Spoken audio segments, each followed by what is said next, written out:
欢迎来到明星新闻中国渠道，点击订阅频道，不要错过当天最热门的新闻。在人间大结局热度扑街，赵丽颖敢演敢破，才是真勇者。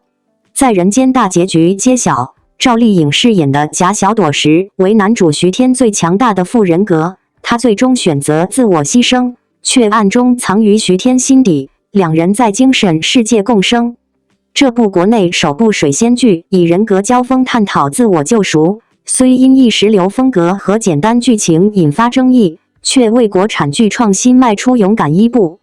赵丽颖主演的《在人间》迎来了大结局。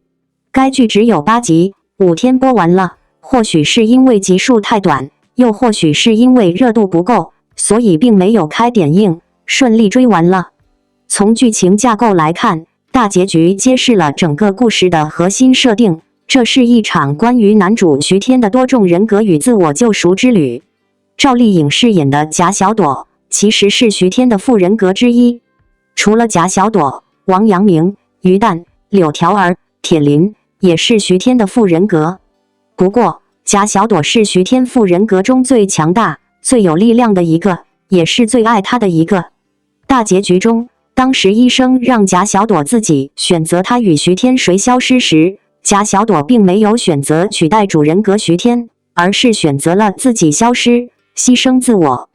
这也是贾小朵这个副人格与其他4个副人格最大的不同。贾小朵的主动性更强，力量更强大，甚至比主人格更强。其实，贾小朵就是徐天内心渴望和想成为的那种勇敢、坚强、果敢的人。剧中那个1101号房间其实是疗愈院的病房，此前两人共同生活的家其实是虚拟空间。徐天的副人格都被贾小朵一一驱除了，贾小朵自己也选择了牺牲自我，所以看起来徐天的人格分裂是治愈了。不过在徐天走后，石医生与助手的对话揭破了真相，其实贾小朵并没有消失，她还存在于徐天体内。结尾的彩蛋也揭示了，贾小朵果然还在，只是徐天把她藏起来了，藏在了不为人知的心底。徐天与贾小朵他想象出来的快乐的生活在一起，过起了看似单身宅男，实则有精神爱人陪伴的幸福生活。也就是说，徐天与自己的副人格幸福共生了，贾小朵是治愈徐天的副人格。8集的故事情节其实很简单，没有我想象中的大反转。原本我一直以为周一围饰演的石医生是徐天的阴暗副人格，他想利用强大的贾小朵把徐天其他副人格一一驱除，然后他再让贾小朵和徐天主人格自相残杀，同归于尽。之后他这个恶的副人格就可以霸占主人徐天的躯体，从而实现副人格上位的阴险目的。但大结局没有反转，石医生居然就是一个心理医生。在人间整个故事通过虚拟空间里人格之间的交锋、融合，探讨了人性的复杂、自我认知与接纳的主题。徐天的人格们在列车这个独特的场景中穿梭，不同的车厢象征着不同的精神困境与心理创伤，像是幽闭恐惧、行为偏执、广场综合征等，最终走向人格整合的过程，也寓意着徐天内心从破碎到逐渐完整。不过，这部剧的剧情，包括大结局也存在不少的争议。部分观众认为，剧情的设定虽然新颖，但在收尾时显得有些仓促，比如对于徐天人格分裂的深层次原因，像家庭环境、成长经历等，没有进行更深入的挖掘，只是简单带过童年时期被父亲打骂、母亲漠视这些情节，使得整个故事有种蜻蜓点水、浮于表面的感觉。还有个人格之间的转换和融合，过程也显得简略潦草，而且关于自恋式爱情的设定也过于先锋、晦涩，令很多更注重现实主义的观众觉得难懂、故弄玄虚、没意思。这也是导致该剧收视热度低的主要原因。该剧刚开始时每集有6个广告，这6个广告可能主要还是看赵丽颖的粉丝号召力，但到后面就只有2个广告了，可见热度没有达到平台和金主预期。虽然有赵丽颖这个国民顶流明星的号召力，不过该剧作为一部水仙剧及自己爱上自己，其表现风格又是轻情节、强意识流的，这种类型的剧无疑是有追剧门槛的，只有部分在当下都市中苦恼、孤独生活的年轻观众喜欢观看，其次就是一些对人性、人格、心理等愿意探究的观众会看。不过，该剧的剧情过于简单，开头2集的碎片化表现可能就劝退了大部分观众，留下的就是真爱了，或者是想看看这部剧究竟想表达什么的部分观众。在人间这部剧作为国内首部水仙剧，在创新方面的勇气值得嘉许。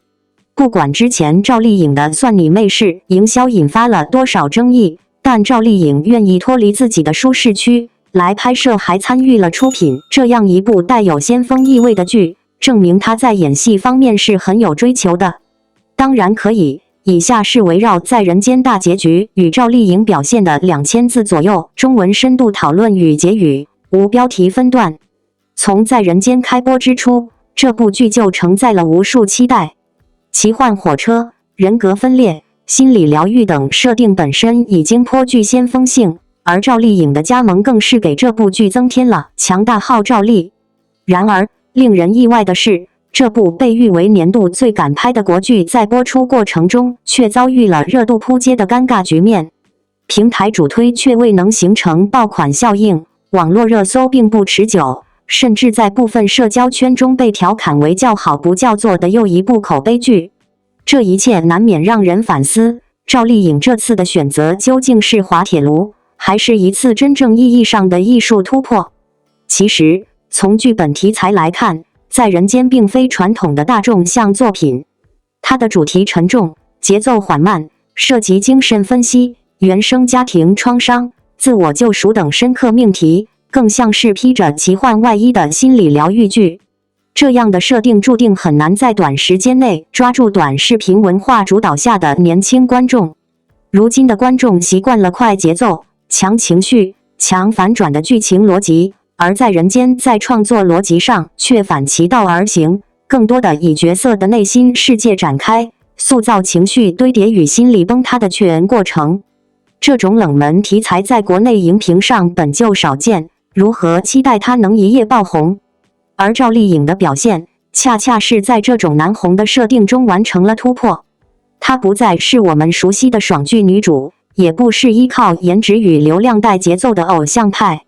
在人间中，她饰演的角色经历多重人格的撕裂，从理智克制到歇斯底里，从温柔疗愈到黑暗自毁。她用表演呈现了一种罕见的精神挣扎状态。这对于一个观众心中长期以国民媳妇古装女王形象存在的女演员来说，无疑是一种巨大冒险。赵丽颖在剧中多场情绪崩溃戏中完成了疯批式演绎，那种从眼神透出的绝望，从肢体语言传达的抗拒，几乎让人忘记这是演出来的。这种用实力征服观众的表现力，才是真正的封神。然而，正是这种艺术上的用力过猛，在某种程度上限制了这部剧的受众。许多观众在前几集就劝退，表示剧情看不懂，节奏太慢，氛围太压抑。这是一种现实，在内容爆炸的时代，观众的耐心已经不复当年。曾经可以一集一集慢慢咀嚼剧情的观众，如今可能只会在1分钟内就决定是否继续追剧。因此，在人间的热度扑街并不代表它失败了，只是他还未等到那个能真正理解他的人群。在口碑方面，在人间也出现了明显的2极分化。一方面是专业剧评人和部分深度观众对剧情和演技给予高度评价，认为它是近年来最具探索性的一部国产剧。另一方面，则是普通观众对其叙事方式的吐槽，甚至有人表示完全不知道在演什么。这种反应说明了一件事，在人间不是一部用来杀时间的剧，它需要你认真看，用心感受，并愿意投入情绪去理解角色的挣扎。这本身就是一种门槛，也是一种门槛下的艺术尊严。说到底，在人间可能不是一部爆款，但它是一部价值剧。它所提出的社会议题与心理命题具有极高的现实意义。在当前国产剧中仍被霸总甜宠爽感主导的市场环境里，这样一部注重内心深度与情感真实的作品，本就像是逆风而行的挑战者。而赵丽颖的加入，无疑为这场挑战增添了底气与话题度。她选择了一条难走但正确的道路，一条让观众重新思考演员与作品关系的道路。对赵丽颖而言，在人间不仅是一次演技突破，更是一次职业身份的再定义。她不再只是收视保证的女主光环代言人，而是一个愿意为内容冒险、为角色沉淀的真演员。从幸福到万家的现实主义，到风吹半夏的女性成长，再到如今在人间的精神撕裂，她的演艺轨迹已经远离流量舒适圈，而朝着实力派迈进。这种转型并不容易，甚至可能会带来短期商业损失，但从长远来看，却为她赢得了更广阔的戏路和行业尊重。最后也想借此机会对观众说几句，我们总在呼唤国产剧的进步、演员的突破、内容的创新，但当真的有一部剧愿意走在创作前沿，有一位演员敢于挑战自我时，我们是否给了足够的耐心与支持？在人间的出现，是一次艺术与市场之间的博弈，是对演员诚意与观众耐心的一次双重考验。也许他没有达到爆款的标准，但他至少证明，国产剧不缺好演员，不缺好题材，不缺好导演，他缺的是我们观众更宽容、更深刻、更愿意投入的观看方式。赵丽颖这次的选择，不是为了讨好市场，而是一次真实的创作表达。她敢演、敢冒险、敢面对争议，这份勇气值得每一个观众鼓掌。希望未来的影视行业能有更多像赵丽颖这样的演员，能有更多像在人间这样的剧作，哪怕他们注定不会成为爆款，但至少他们为中国电视剧的多样性与深度打开了一扇窗。因为真正值得尊重的，从来不是一时的流量，而是穿越热度之后仍熠熠生辉的创作勇气。央视重磅开播，王一博、王阳、李沁强强联手，38集谍战大剧燃爆荧屏。追风者颠覆传统谍战，金融算盘成革命武器。魏若来用黄铜算盘撬动民国金融帝国，师徒金融绞杀战惊心动魄。地下党以银行本票为苏区送粮。当算珠击溃黄金与枪炮的同盟，撰写的入党申请书成为射向旧世界最致命的金融紫檀。当人世间哭崩热搜，沉默的真相烧穿脑细胞时，谍战迷们守着片单嗷嗷待哺。直到王一博穿着磨毛边的长衫，在中央银行面试现场把算盘珠子拨出残影。好家伙，这哪是打算盘，分明是在军阀的钱袋子上捅窟窿眼。央视开年王炸追风者，硬是把枪战谍战拍成了金融战。魏若来、王一博士那把豁了口的黄铜算盘，竟成了撬动民国金融帝国的杠杆支点。1930年上海外滩的银行大楼里，连空气都飘着银元的腥味。魏若来挤在西装革履的人群中递简历，毛边布鞋被水门汀磨得冒线头。面试官甩来刁钻考题，如何3天凑齐军饷10万？只见他抓过算盘噼啪狂打，金库兑3成阴阳融了陕西，当铺死当家3成息，外汇黑市。算珠定格的刹那，监控器扫过他指甲缝的墨字，那本垫桌角的《资本论》折角页里藏着苏维埃银行的密函。史学家会心一笑，当年上海金融圈却有地下党用复式记账法传递情报，黄金掺假案更是轰动租界。王阳饰演的沈图南出场就带压迫感，法兰绒西装3件套，金表链垂在央行副行长办公室的檀木桌上，抬眼打量魏若来时像在估量抵押物，给你2天查清通商银行假币案。檀木都在赌穷小子要栽跟头，谁知他竟扮成乞丐混进印钞厂。当假钞模板藏在妓女胭脂盒的线索浮出，沈图南将雪茄案灭在案卷，明天开始跟我学金融战。那双递来国富论的手，后来却把枪口顶在他后脑。李沁演的沈进真堪称谍战剧清流。百乐门舞池里，他穿着苏绣旗袍转圈，高跟鞋跟却踹飞特务的下巴。弹钢琴的柔仪能拆装勃朗宁，给伤员缝合伤口时哼国际歌。最绝的是身份暴露那场浴戏，他裹着魏若来的破长衫钻进下水道，怀里汇票进出血水，却笑着说：“这票能买3万斤小米，值。”真实历史中，地下党真用涂改的银行本票给苏区送粮，某张被血染的汇票至今陈列在央行博物馆。全剧最炸裂的金融绞杀战，看得人脊背发凉。沈图南指挥4大型抛售法币做空市场，魏若来反手抵押地下钱庄房产托盘。交易所电子凭数字狂跳如催命符，师徒俩打算盘的速度快出虚影。当沈进真率队劫了运钞车，导致挤兑风暴，沈图南突然抓过广播话筒，央行无线兜底。话筒线被他扯断的瞬间，西装内带的赤色袖标灼穿了荧幕。原型事件更惊心，1931年上海证交所暴雷时，却有银行家倒戈救市置身中7枪，制作组考究到令人发指。王一博打的算盘是民国老物件，半截珠子嵌着弹痕。交易所场景按历史照片复原，连电报机摩斯码速率都经专家校准。沈进真牺牲时怀抱的密账本，数字排列对应经纬度坐标，追剧的金融狗贵妇，做空战术比大空头还硬核。当沈图南化名孤雁发送最后密电，他烧毁的账册灰烬飘过外滩钟楼。这幕让追风者跳脱了传统谍战剧格局。当黄金与枪炮的同盟被算珠击溃，魏若来蘸血填写的入党申请书，才是射向旧世界最致命的金融紫檀。此刻在听王一博那句账不平，国不安的嘶吼，像淬火钢刀般插进现实。在汇率战场硝烟弥漫的今天，多少看不见的魏若来正用键盘守护经济国门。看腻了街头暗号的谍战老套路，追风者正在用金融密码重写规则。红蓝盘面是厮杀的沙场 ，K 线图里有千万亡灵在呐喊。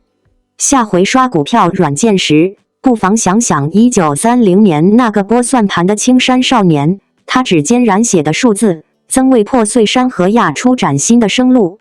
当然可以，以下是围绕央视重磅开播。王一博、王阳、李沁强联手，38集谍战大剧燃爆荧屏。这一主题的长篇讨论与结论，总字数约2000字，无分段标题。谍战剧作为中国影视市场中历久弥新的经典题材，一直以其紧张刺激的剧情、错综复杂的角色关系和历史背景下的命运交织，吸引着一大批忠实观众。如今，央视重磅推出的38集谍战剧制正式开播，由王一博、王阳、李沁3位实力派演员担纲主演，更是令这部作品在未播先火的同时，也赋予了观众极高的期待值。从主创阵容到剧情结构，从拍摄质感到角色塑造，这部谍战剧无疑展现了国产剧在制作水准和故事表达上的全面升级。王一博在剧中饰演的角色是一位身陷敌营、智勇双全的地下工作者。对于一位从偶像转型为实力派演员的年轻艺人来说，这样一位深沉而复杂的角色，无疑是对其演技的巨大挑战。但令人惊喜的是，王一博以他一贯的专注与沉稳，将角色内心的挣扎与外在的冷静表现得层次分明。他在危机四伏的任务中所展现出的果断、隐忍与牺牲精神，不仅打破了过去观众对他阳光少年形象的单一认知，也让人看到他在演艺道路上越发扎实的脚步与日益成熟的表演风格。而王阳作为演艺圈中演技精湛、戏路宽广的老戏骨，在剧中饰演的则是一位表面忠诚却暗藏野心的高阶军官。他那双沉静又犀利的眼神，精准传递出角色的权谋心计与多面性格。王阳与王一博之间的对手戏精彩纷呈，两人一个沉着冷静，一个果敢机敏，正反之间的激烈交锋，极大地提升了整部剧的张力，也让观众在情节推进中感受到那种谁都不能信的紧迫感。李沁的加盟则为这部阳刚之气十足的谍战剧增添了一抹细腻柔情。她饰演的女性角色并不是传统意义上的花瓶，而是与男主并肩作战，甚至关键时刻挺身而出的女特工。在以往的谍战剧中，女性角色常常被边缘化、工具化，而李沁所塑造的这位角色则有血有肉、有情有义，既能掌握局势，也敢情感流露，展现了新时代女性在战火纷飞中的坚韧与智慧。剧集整体在美术布景、道具细节、灯光摄影等方面都达到了电影级的制作水准。无论是老上海的街头巷尾，还是昏暗密闭的联络点，亦或是紧张刺激的追车枪战，每一帧画面都经过了精细打磨。尤其在谍战氛围的营造上，通过配乐的节奏与色调的冷峻配合，使观众很快便能沉浸到那个硝烟弥漫、命悬一线的时代中。这部剧在结构设置上也颇具巧思，多条叙事线索穿插推进，人物关系错综复杂，但逻辑清晰，节奏流畅，不断地给观众制造反转和惊喜。38集的篇幅既保证了故事的丰富性，又没有注水的嫌疑，每一集都充满悬念，几乎没有快进的空间。这种紧凑而富有张力的叙事节奏，正是谍战剧吸引人的核心要素，而本剧在这方面无疑做到了极致。不仅如此，该剧还在思想层面具有极强的现实意义。它不仅仅是讲述英雄在敌后浴血奋战的传奇，更在细节中展示了理想、信仰、忠诚、牺牲这些关键词。王一博饰演的角色多次面临道德与人性的两难抉择，他的每一个决定都不是爽文式的轻松解答，而是在深思熟虑后的艰难取舍。这种写实的处理方式不仅增强了人物的真实感，也让剧集充满了力量与思考。从目前播出的几集反响来看，观众的热情与口碑反馈几乎是一边倒的好评。不少网友表示，终于等到一部不用倍速看的谍战剧。王一博太惊喜了，眼神戏让人看得揪心。李沁的角色太飒了，女人也能主宰局势。剧情像过山车一样刺激，每一集都忍不住吼一句，这才叫国产剧。对王一博而言，这部剧无疑是他演艺生涯中的又一个重要里程碑。从舞台到荧幕，再到如今的主旋律大剧，他不断打破自己，挑战自己，走出了一条与众不同的成长之路。他不再只是那个跳舞很酷的少年，而是一个能够撑起复杂角色、引发共鸣的真正演员。最后，想对正在追剧的观众说一句：国产剧并非没有好作品，只是需要我们多一分耐心与关注，也需要演员们如王一博、王阳、李沁这般用心诠释，用实力说话。这部38集的谍战剧，不仅是一场关于信仰与生死的较量，更是一次中国电视剧工业对自身审美与叙事能力的集体交卷。如果你也在寻找一部能够让你热血澎湃、沉浸其中的好剧，那么请不要错过它。而对于每一位热爱王一博的观众，这更是一部见证他蜕变与突破的力作。在这里，他用演技回应质疑，用角色征服荧屏，用坚持诠释热爱。愿我们在追剧的过程中，也能从剧中人物身上看到更多有关勇气、信仰与爱的光芒。未来还很长，故事还在继续。愿王一博和所有热爱表演的演员们一路披荆斩棘，照亮更多人的世界。感谢您观看视频。如果您觉得本时事通讯有用，请不要忘记点赞、评论和订阅。祝您生活愉快，充满活力。再见。